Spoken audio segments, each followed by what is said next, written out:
Welcome to Al Hadi Foundation School.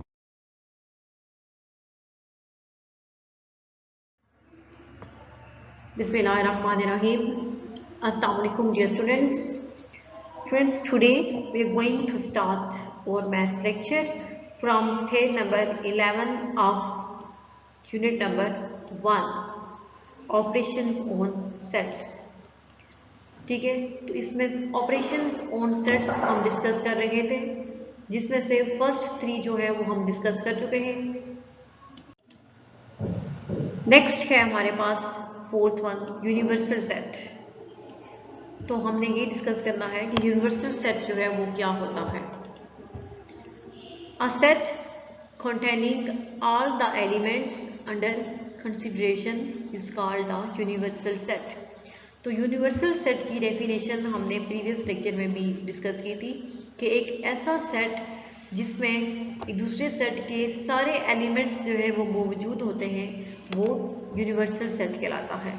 ठीक है, एक ऐसा सेट जिसमें बाकी जो सेट्स हैं उनके सारे एलिमेंट्स मौजूद हों, वो यूनिवर्सल सेट होगा। तो a universal set is represented by U।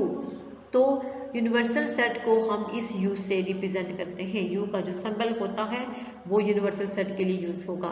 Union के लिए जो होता है वो थोड़ा सा चेंज है और यूनिवर्सल में थोड़ा सा डिफरेंस है।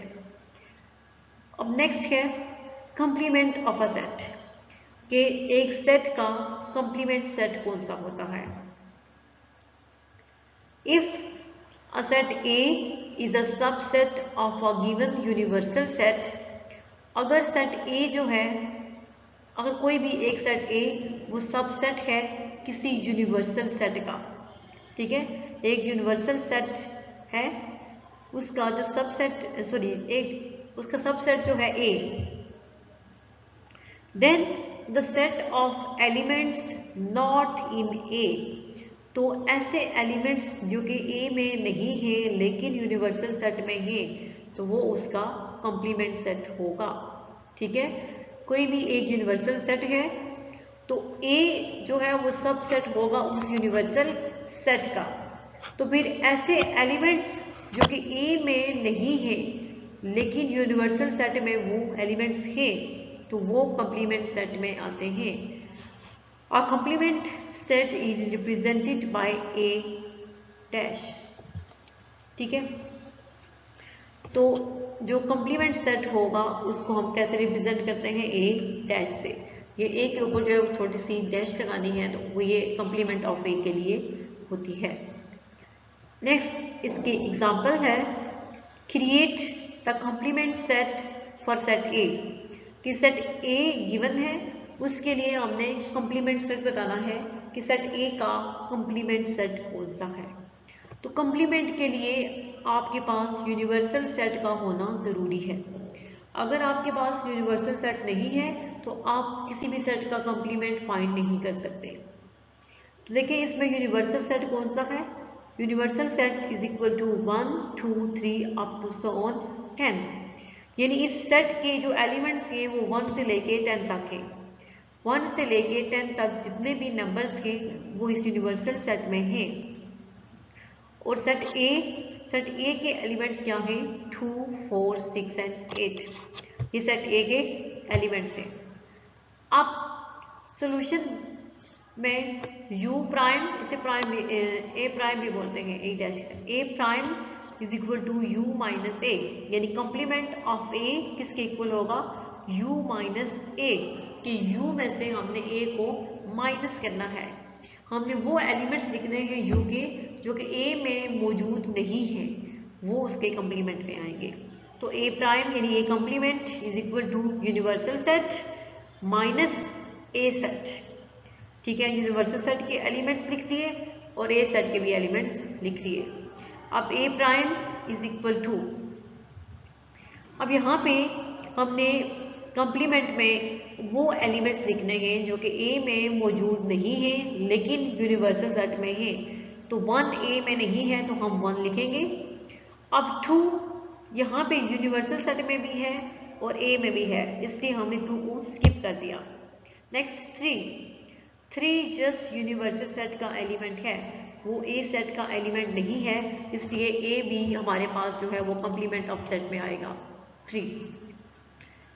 नेक्स्ट 4 जो है वो दोनों में है, क्योंकि इसमें भी है और इसमें भी है। 5, 7 और 9।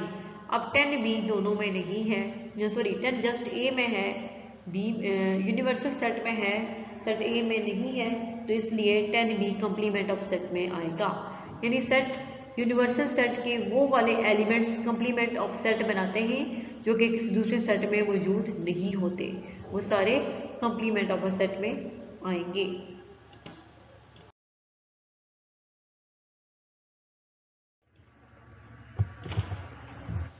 नेक्स्ट है properties of the complement set, कि कंप्लीमेंट सेट की प्रॉपर्टीज क्या होती हैं।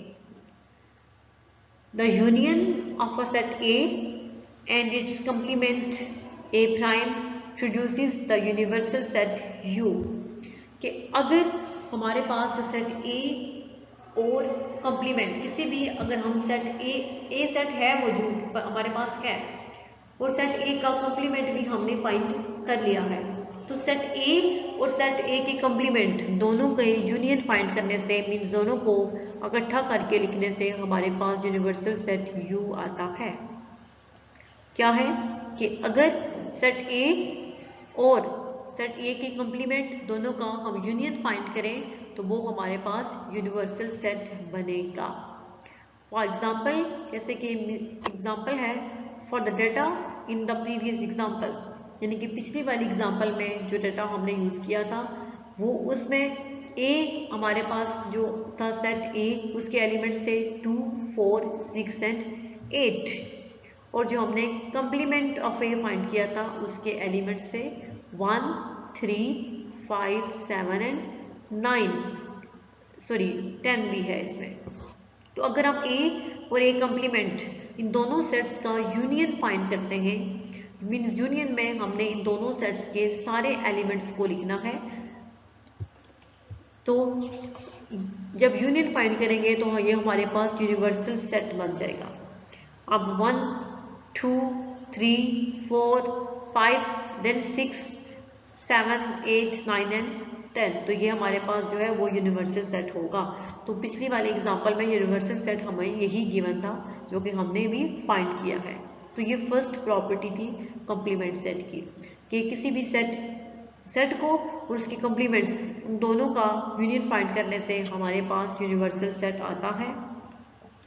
Number 2, the intersection set of a set A and it's complement A is an empty set, कि सेट ए और उस सेट ए की कंप्लीमेंट, ठीक है, ए और ए के कंप्लीमेंट का इंटरसेक्शन फाइंड करने से हमारे पास एम्प्टी सेट होगा, मीन्स खाली सेट हमारे पास आएगा। अगर हम सेट ए और कंप्लीमेंट ऑफ ए इन दोनों का यूनियन फाइंड करते हैं तो हमारे पास यूनिवर्सल सेट होगा, और अगर हम सेट ए और कंप्लीमेंट ऑफ ए इन दोनों सेट्स का इंटरसेक्शन फाइंड करते हैं तो वो हमारे पास एम्प्टी सेट होगा।